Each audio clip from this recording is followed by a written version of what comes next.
diytaj motor medics. I've got a Ford Fiesta here on a 2013 plate. Just doing a made did bin bob. I'll show you which one it is. If you can switch the lights on, please. Now, as you can see, that one there on the left hand side is working, but the driver's side isn't. What we need is, we need a H7 bulb.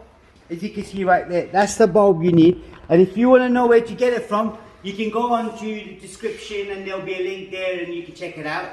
Now, to show you how it's done, lights off please. It is quite a simple procedure on this. I'm going to just get this out.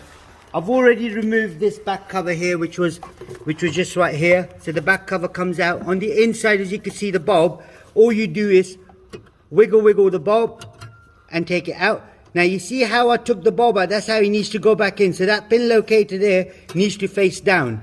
So if it faces up, your bulb image, beam image is going to be incorrect and you'll have a problem. If you're driving behind someone, you'll be blinding them. That's the last thing you want to do.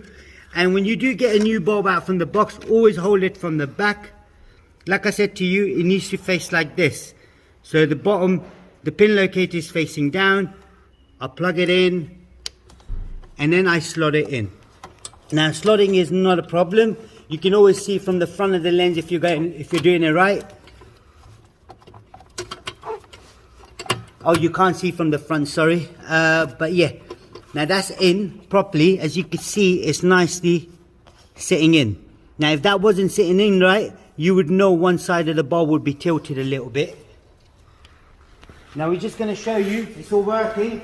Now could you please switch the ignition on and lights on please. Now as you can see, both are working. That's all you got to do, lights off. That's all you got to do on this particular model. If there is anything else you need to know, please do check out our playlist for Fords and bulbs. And don't forget to leave us a message if there's something in particular you want to know. And don't forget to subscribe to our YouTube channel, like the video as well. And do check the part number. I mean, if you're wondering where to get it from and you want it next day or same day. Same day, I'm not sure, but next day is available. The link is in my description. Do check it out. And thank you and goodbye.